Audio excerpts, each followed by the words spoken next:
नमस्कार दोस्तों, स्वागत है आपका हमारे यूट्यूब चैनल पे। और आज हम बात करने वाले हैं डीएलएड प्रथम वर्ष का जो सेकंड सेमेस्टर है उसका जो प्रथम प्रश्न पत्र है उसके कुछ ऑब्जेक्टिव क्वेश्चन जो एग्ज़ाम के लिए बहुत ही ज़रूरी हैं। आइए देखते हैं। आपका पहला क्वेश्चन है वैदिक सभ्यता का मुख्य केंद्र था। तो आपके ऑप्शंस हैं नालंदा, विक्रमशिला, मालखंड, तक्षशिला। तो इसमें आपका राइट ऑप्शन है द तक्षशिला। वैदिक शिक्षा का जो मुख्य केंद्र था वो तक्षशिला में था। क्वेश्चन नंबर 2 देखते हैं। संविधान की समवर्ती सूची में शिक्षा को कौन सा स्थान मिला था। तो आपके ऑप्शंस हैं 1949, 1950, 1971, 1976। आपका राइट ऑप्शन है 1976। दाव जो आपका है वो राइट आंसर हो जाएगा। इसका मतलब ये हुआ कि आपका जो समवर्ती सूची है उसमें शिक्षा को स्थान कब दिया गया था, तो उसमें स्थान दिया गया था 1976 में। आपका अगला जो क्वेश्चन है वो है DPEP का पूर्ण रूप क्या है। आपके ऑप्शंस हैं राजकीय स्वास्थ्य शिक्षा योजना, जिला प्राथमिक शिक्षा योजना, जिला प्रौढ़ शिक्षा कार्यक्रम और उपरोक्त में से कोई नहीं। तो आपका जो राइट ऑप्शन है वो है जिला प्राथमिक शिक्षा कार्यक्रम, जिसको इंग्लिश में बोलेंगे डिस्ट्रिक्ट प्राइमरी एजुकेशन प्रोग्राम। ये आपका DPEP का फुल फॉर्म हो गया।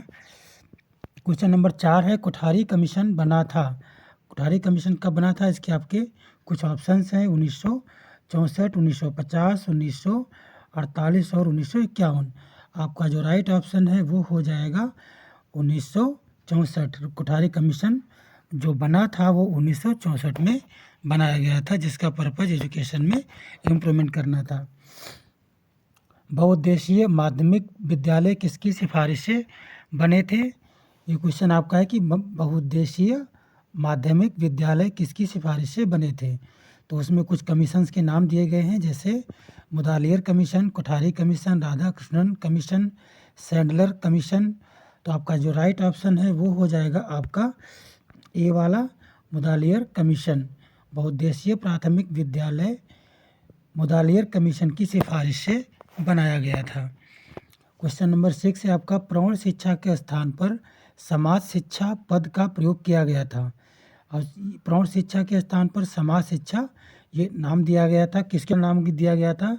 इसके लिए कुछ आपके ऑप्शंस हैं गांधी जी द्वारा या नेहरू जी द्वारा, गोखले द्वारा या मौलाना आज़ाद द्वारा। आपका जो राइट ऑप्शन है दा हो जाएगा, मौलाना आज़ाद द्वारा प्रौढ़ शिक्षा के स्थान पर समाज शिक्षा नाम दिया गया था। क्वेश्चन नंबर 7 है आपका राष्ट्रीय जनसंख्या शिक्षा परियोजना शुरू हुई।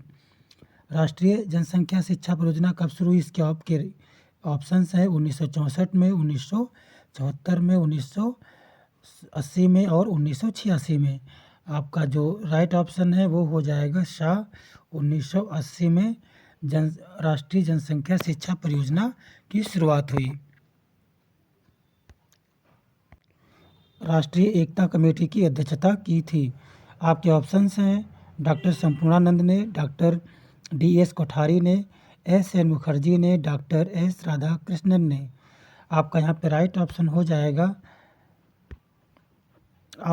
संपूर्णानंद ने। राष्ट्रीय एकता कमेटी की अध्यक्षता किसने की थी, तो आपको संपूर्णानंद ये जवाब देना है। क्वेश्चन नंबर 9 है किस शिक्षा प्रणाली में महिलाओं की शिक्षा को पुरुषों की तुलना में कम अहमियत दी गई। शिक्षा प्रणाली की अगर बात करते हैं उसमें महिलाओं की जो शिक्षा है वो पुरुषों की तुलना में कम अहमियत दी गई। तो इसमें कुछ शिक्षाओं की समय लिखा हुआ है, काल लिखे हुए हैं। तो उसमें आपका जो ऑप्शंस हैं वो बौद्धकालीन शिक्षा में हुआ था ऐसा, ब्रिटिश शिक्षा में हुआ था, या वैदिक शिक्षा, या सभी में ऐसा किया गया था। तो ऐसा नहीं है कि वो जो वैदिक शिक्षा है उसमें आपका मतलब जो महिलाओं को थोड़ा कम अहमियत दी गई थी एजुकेशन प्रणाली में। ठीक है, तो आपका शिक्षा प्रणाली की अगर बात होती है वैदिक सभ्यता के बारे में तो आपको ये पॉइंट याद रखना है कि पुरुषों की तुलना में महिलाओं को शिक्षा में कम अहमियत दी गई थी। चलिए बढ़ते हैं नेक्स्ट क्वेश्चन की तरफ। ये आपका क्वेश्चन है नंबर 10 वुड डिस्पैच की संतुष्टि के आधार पर विश्वविद्यालयों की स्थापना की जानी चाहिए थी। अब जो वुड डिस्पैच आया था उसकी जो सलाह हुई थी विश्वविद्यालयों की स्थापना के बारे में, तो उसके आधार पे जो वो डिस्पैच था उसके आधार पे कौन कौन से विश्वविद्यालय की आप स्थापना की गई थी। तो आपके ऑप्शंस हैं कलकत्ता, मद्रास, वाराणसी में। ऑप्शन बा है मद्रास, बम्बई, दिल्ली में। ऑप्शन सा है आपका कलकत्ता, मद्रास, बम्बई में। और ऑप्शन दा है आपका कलकत्ता, बम्बई, दिल्ली में। तो आपका उत्तर हो जाएगा इसमें मद्रास, बम्बई, दिल्ली। ये आपका जो बा है वो आपका राइट ऑप्शन हो जाएगा। ठीक है, तो वो डिस्पैच के जो संतुष्टि है उसके संतुष्टि में मद्रास, बम्बई और दिल्ली में विश्वविद्यालयों की स्थापना की गई थी। ठीक है, चलिए बढ़ते हैं क्वेश्चन नंबर 11 की तरफ। बुनियादी शिक्षा का प्रत्यय दिया गया है। जो बुनियादी शिक्षा मतलब जो बेसिक एजुकेशन है, जो ये किसके द्वारा दिया गया था कि हाँ ऐसा होना ज़रूरी है। तो आपके ऑप्शंस हैं राजा राम मोहन राय द्वारा, महात्मा गांधी द्वारा, पंडित नेहरू द्वारा, शिक्षा आयोग द्वारा, महात्मा गांधी द्वारा। तो आपका जो राइट ऑप्शन इसमें हो जाएगा वो आपका राइट ऑप्शन बा है, महात्मा गांधी द्वारा। ठीक है, चलिए बढ़ते हैं नेक्स्ट क्वेश्चन की तरफ। तो इसमें आपका जो क्वेश्चन नंबर 12 है, कोठारी कमीशन ने शिक्षा व्यवस्था को कितने भागों में बांटा है। तो कोठारी कमीशन की जब बात होती है तो आपके ऑप्शंस हैं इसमें 3, 2, 6, 4 कितने भागों में शिक्षा व्यवस्था को बांटा गया था। तो यहाँ पे आपको बांटा गया था 3 भागों में। जैसे आप जानते हैं कि आपका जूनियर था, फिर इंटर था और उसके बाद आपका ग्रेजुएशन था। तो ये 3 पार्ट में बांटा गया था कोठारी कमीशन के हिसाब से। अब बढ़ते हैं अगले क्वेश्चन की तरफ। क्वेश्चन नंबर 13 है NCERT। जो NCERT आपकी बुक्स होती हैं कब एक स्वायत्त शासी संस्था के रूप में स्थापित हुआ। आप सभी को NCERT की बुक्स आपने पढ़ी होंगी और ये बुक्स का अपने रिसर्च के आधार पे उनको प्रिंट करते हैं और उनकी काफ़ी कंटेंट अच्छे होते हैं, है ना। तो NCERT जो एक संस्था थी वो कब संस्था के रूप में स्थापित हुई कि ये स्वतंत्र संस्था है। आपके ऑप्शंस हैं 1968 में, 1961 में, 1971 में, 1981 में। आपका आंसर हो जाएगा राइट बा हो जाएगा 1961 में। तो NCERT को एक स्वायत्त संस्था के रूप में 1961 में स्थापित किया गया। तो आपका क्वेश्चन इसका बा सही हो जाएगा। आइए बढ़ते हैं क्वेश्चन नंबर 14 की तरफ। ये आपका है अनौपचारिक शिक्षा कार्यक्रम है। तो अनौपचारिक शिक्षा कार्यक्रम है, इसके लिए ऑप्शन है 8 से 35 वर्ष आयु के समूह के लिए, या 35 से 25 वर्ष आयु समूह के लिए, या उपरोक्त में से कोई नहीं, या उपरोक्त सभी। अब किस एज के लिए ये अनौपचारिक शिक्षा कार्यक्रम बनाया गया था। तो उपरोक्त में से कोई नहीं। 18 से न 35 न 15 से 25 इन किसी के लिए नहीं था। तो आपका इसमें ऑप्शन आपका हो जाएगा सा हो जाएगा कि उपरोक्त में से कोई नहीं है। चलिए क्वेश्चन नंबर आगे बढ़ते हैं क्वेश्चन नंबर 15 की तरफ। किस प्रकार के विश्वविद्यालयों की आवासीय संरचना होती है। तो इसमें क्वेश्चन नंबर 15 में कुछ ऑप्शन दिए गए हैं विश्वविद्यालयों की जो आवासीय संरचना के बारे में।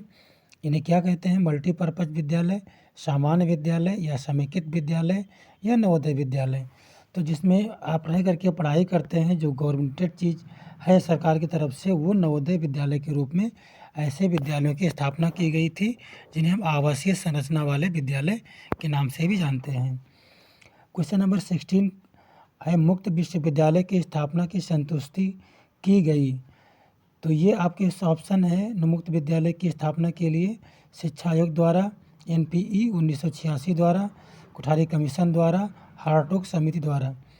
तो यहाँ पर आपका जो राइट ऑप्शन है वो है बा, NPE 1986 द्वारा। ये मुक्त विश्वविद्यालय हैं जिनकी स्थापना NPE 1986 के द्वारा की गई थी। क्वेश्चन नंबर 17 है जिला शिक्षा एवं प्रशिक्षण परिषद की स्थापना कब हुई थी। और 2008 में क्वेश्चन पूछा भी गया था। तो जिला शिक्षा एवं प्रशिक्षण परिषद की स्थापना 1986 में हुई थी, 1987 में हुई थी, या 1990 या 1967। तो ये राइट ऑप्शन आपका बी है, 1967 में जिला शिक्षा एवं प्रशिक्षण परिषद की स्थापना की गई थी। क्वेश्चन नंबर 18 है प्रौढ़ शिक्षा को समाज शिक्षा नाम किसने दिया था। और प्रौढ़ शिक्षा के बारे में आप सभी जानते हैं कि प्रौढ़ शिक्षा लागू हुआ था। तो समाज शिक्षा ये नाम किसने दिया था। तो गांधी जी के द्वारा दिया गया था, नेहरू जी के द्वारा दिया गया था, गोपाल कृष्ण गोखले के द्वारा दिया गया था, या मौलाना अबुल कलाम आज़ाद के द्वारा दिया गया था।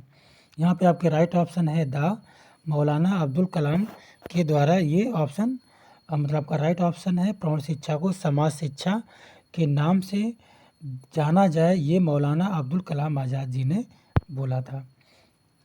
NCTE एक्ट संसद में पास हुआ था। आपके ऑप्शन है 1995 में, 1986 में, 1952 में, 1964 में। तो इसका उत्तर हो जाएगा 1995 में NCTE एक्ट संसद में पारित हुआ था। क्वेश्चन नंबर 20 आपका है, NAAC का फुल फॉर्म क्या है? आपके राइट ऑप्शंस हैं आपके ऑप्शंस हैं national accreditation and assessment council. आपका ब ऑप्शन है national accreditation and assessment cooperative. सा ऑप्शन है national association and assessment council. The national accreditation and assessment company.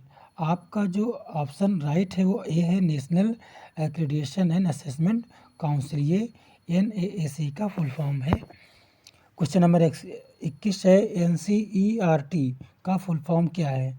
आपको जो ऑप्शंस हैं वो national company for education and research training. बा ऑप्शन है national council for education and research training. Option सा है national council for education and research training. और option दा है national council for education and research training. तो यहाँ पे आपका जो राइट ऑप्शन है वो सा है, national council for education and research training. ये NCERT का फुल फॉर्म हुआ, national council for education and research training.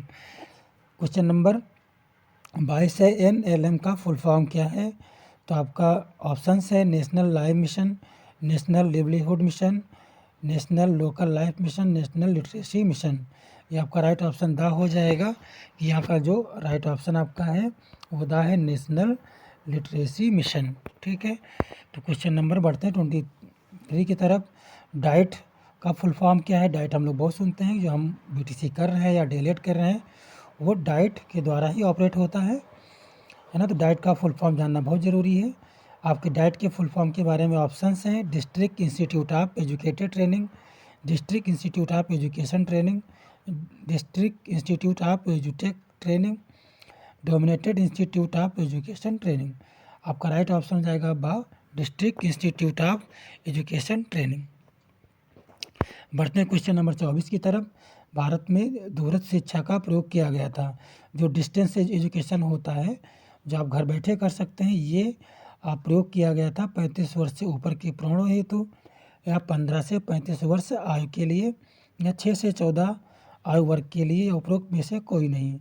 उत्तर बा है, 15 से 35 आयु के वर्ग के लिए जो डिस्टेंस एजुकेशन है वो 15 से 35 आयु वर्ग के लिए प्रयोग में किया गया था। क्वेश्चन नंबर आपका यहाँ पे 25 है, वेद शब्द का अभिप्राय है। वेद किस लिए पढ़े जाते थे? वेद होने का क्या एक अर्थ था? तो अभिप्राय हुआ यहाँ पे इसके ऑप्शंस हैं आपके, ज्ञान दिलाना, ज्ञान प्रदान करना, ज्ञान का भंडार, ज्ञान अर्जन करना। उत्तर सा है, ज्ञान का भंडार।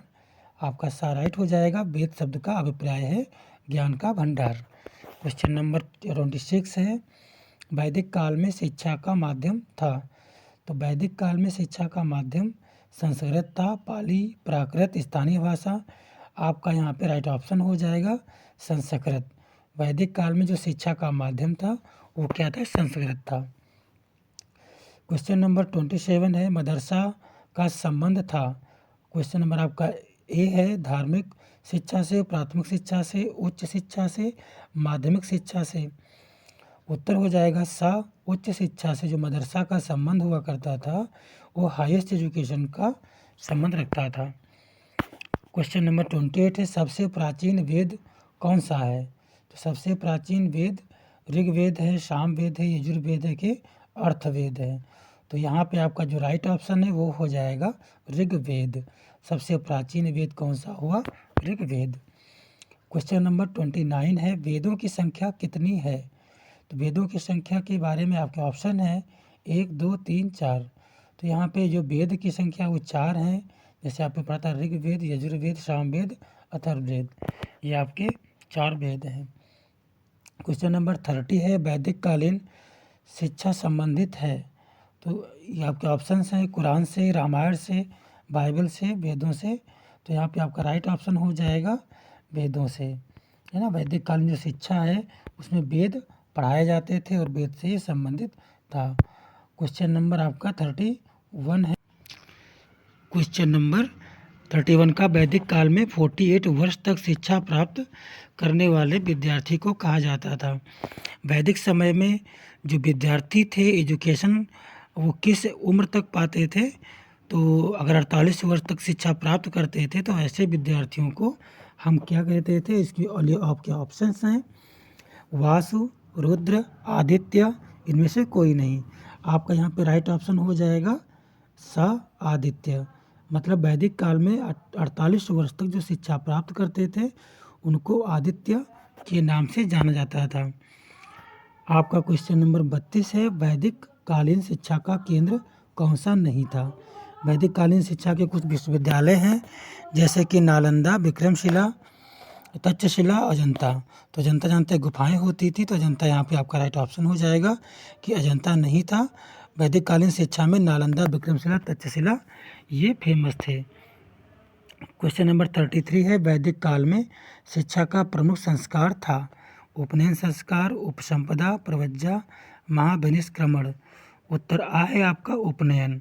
वैदिक काल में जो शिक्षा का जो प्रमुख संस्कार था उसे हम क्या कहते हैं, उसे उपनयन के नाम से जानते हैं। क्वेश्चन नंबर 34 है। वैदिक कालीन चारों वेदों की समयावधि है।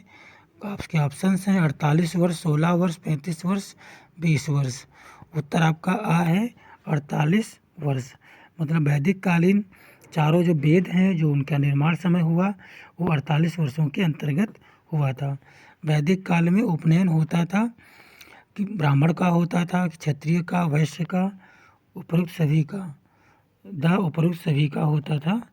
तो आपका क्वेश्चन नंबर 35 का जो ब्राह्मण, क्षत्रिय, वैश्य हैं वैदिक काल में इनका उपनयन होता था। तो क्वेश्चन नंबर 35 का सही हो गया कि उपनयन के बारे में तीनों ऑप्शन आपके ऊपर वाले सही हो जाएंगे। क्वेश्चन नंबर 36 है। वैदिक कालीन गुरुकुलों में शिक्षा सत्र प्रारंभ होता था। तो वैदिक काल में गुरुकुल जो थे उनमें शिक्षा का सत्र कब प्रारंभ होता था। पौष मास की अष्टमी से, पौष मास की नवमी से, श्रावण मास की पूर्णिमा से या श्रावण मास की नवमी से। आपका जो राइट ऑप्शन है वो पौष मास की नवमी से हो जाएगा। तो आपका क्वेश्चन नंबर का बा सही हो जाएगा कि पौष मास की नवमी से शिक्षा का सत्र प्रारंभ होता था। क्वेश्चन नंबर 37 है। वैदिक काल में शिक्षा की समाप्ति किस संस्कार द्वारा संपन्न होती थी। आपने देखा कि उपनयन से स्टार्ट होती थी, तो समाप्त किससे होता था। इसके 4 ऑप्शन है उपनयन, समापवर्तन, जातकर्म, प्रवज्जा। तो वैदिक काल में शिक्षा पूरी हो जाती थी, जैसे हमारा पूरी होती तो ठीक है डिग्री प्राप्त करते हैं, वैसे वहाँ पे समापवर्तन एक संस्कार होता था। जो आपका ऑप्शन सही है कि वैदिक काल में जो शिक्षा की समाप्ति है वो समापवर्तन संस्कार द्वारा संपन्न होती थी। ये आपका राइट ऑप्शन है। 38 परा विद्या संबंधित है। आपके ऑप्शंस हैं वैदिक ज्ञान से, आध्यात्मिक ज्ञान से, सामाजिक ज्ञान से, वैज्ञानिक ज्ञान से। इसमें परा विद्या जो संबंधित है उसके लिए बा ऑप्शन सही है आध्यात्मिक ज्ञान से। परा विद्या आध्यात्मिक ज्ञान से संबंधित है। क्वेश्चन नंबर 39 है। बौद्ध साहित्य संरक्षित है आगम में, त्रिपिटक के रूप में, सूत्र में या मंत्र में। तो बौद्ध साहित्य आपका त्रिपिटक के रूप में संरक्षित है। क्वेश्चन नंबर 40 है। बौद्ध धर्म के जनक थे महात्मा बुद्ध, महावीर, ईसा मसीह, गुरु नानक। तो बौद्ध धर्म के जनक थे महात्मा बुद्ध। बौद्ध धर्म के त्रिरत्न में शामिल नहीं था बुद्ध, धम्म, संगम, धर्म। तो आपका दा हो जाएगा कि धर्म जो था वो बौद्ध धर्म के त्रिरत्न में नहीं आता था। बुद्धम, धम्म और संघ ये 3 इनके त्रिरत्न थे। बौद्ध शिक्षा का प्रमुख केंद्र था मालखंड, पाटलिपुत्र, मिथिला, नालंदा। तो नालंदा जो था वो बौद्ध शिक्षा का प्रमुख केंद्र था। बौद्ध युग में शिक्षा का माध्यम था संस्कृत भाषा, प्राकृत, पाली, हिंदी। तो पाली भाषा जो थी वो बौद्ध युग में शिक्षा का मतलब माध्यम थी।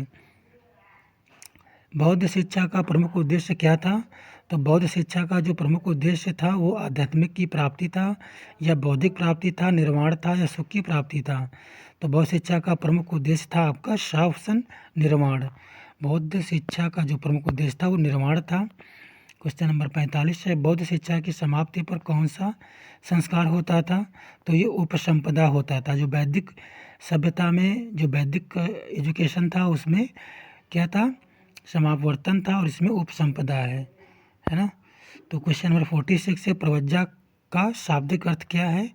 बाहर जाना, घर जाना, मठ में जाना, मठाधीश। तो इसका जो प्रवज्जा का शाब्दिक अर्थ हो जाएगा बाहर जाना। तो इस प्रकार से आपका राइट ऑप्शन आ हो जाएगा, बाहर जाना। 47 है, बालक का प्रवज्जा संस्कार कितने वर्षों में होता था? कोई बालक है तो उसका अगर संस्कार करना है प्रवज्जा संस्कार तो वो कितने वर्ष में होगा? 25 वर्ष में, 20 वर्ष में, 12 वर्ष में, 8 वर्ष में। 8 वर्ष में बालक का प्रवज्जा संस्कार किया जाता था। सामनेर के लिए कितने आदेशों का पालन करना पड़ता था? आपके ऑप्शन है आ 4, 8, 10, 8 वर्ष। तो इसमें सामनेर के लिए 10 आदेशों का पालन करना पड़ता था। क्वेश्चन नंबर 49 है, वैन सांग के अनुसार प्राथमिक शिक्षा में बालक किस पोथी को पढ़ता था? मतलब किस बुक को पढ़ता था? सिद्ध वस्तु थी, हिंदी बाल पोथी थी, संस्कृत ज्ञान पोथी थी, पाला बाल पोथी थी। तो आपका राइट ऑप्शन हो जाएगा सिद्ध वस्तु। मतलब जो जो हुएन सांग के अनुसार जो प्राथमिक शिक्षा थी उसमें बालक जो सिद्ध वस्तु को पढ़ता था। ठीक है। क्वेश्चन नंबर 50 है, मुस्लिम धर्म के प्रवर्तक कौन थे? हज़रत मोहम्मद, जिन्ना, Abdul Kalam Azad, Osama bin Laden. आपका राइट ऑप्शन हो जाएगा मोहम्मद, हज़रत मोहम्मद। आपका ये सारे 5 क्वेश्चन की सीरीज़ थी। अगर आपको मेरा वीडियो या क्वेश्चन अच्छे लगे तो प्लीज़ सपोर्ट कीजिए शेयर और सब्सक्राइब करके। धन्यवाद। जय हिंद।